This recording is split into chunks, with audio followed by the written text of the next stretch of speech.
চুয়াডাঙ্গা সদর হাসপাতালে আছেন রিপোর্টার মাহফুজ মামুন। আমরা সরাসরি যুক্ত হব তার সঙ্গে।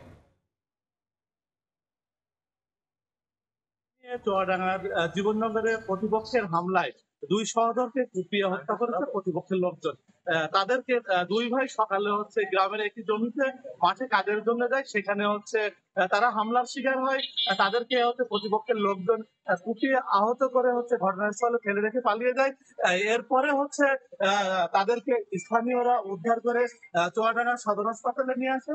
সেখানে চিকিৎসারত অবস্থায় প্রথমে বড় ভাই মারা যায়, তারপরে চিকিৎসাধীন অবস্থায় ছোট ভাই মারা যায়। দুজনের মর্গে চুয়াডাঙ্গা সদর হাসপাতালে মর্গে রাখা রয়েছে।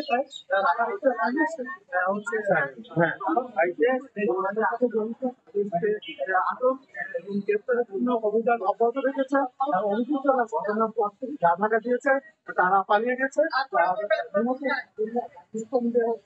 বেশ কয়েক মাস আগে গরু বিক্রির একটি বিষয় নিয়ে তাদের সাথে বিরোধ হয়। এই বিরোধের ধরে আজকে এই হামলার ঘটনা ঘটেছে। পুলিশের সাথে আমি কথা বলেছি, পুলিশ জানিয়েছে যে অভিযুক্তদের গ্রেপ্তারে পুলিশ অভিযান শুরু করেছে। পুলিশের বেশ কয়েকটি ইউনিট কাজ করছে এই ঘটনায়। এখনো পর্যন্ত কোনো মামলা হয়নি।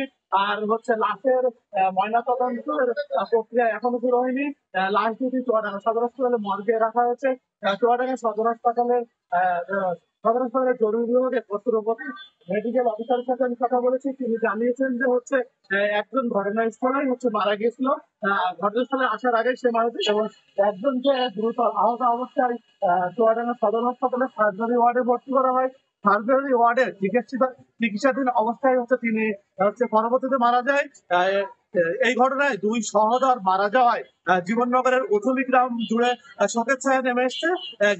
গ্রামের পরিস্থিতি বর্তমানে থমথমে অবস্থা গ্রাস করছে। এই ঘটনার পর থেকে গ্রামের অনেকেই আতঙ্কে রয়েছে।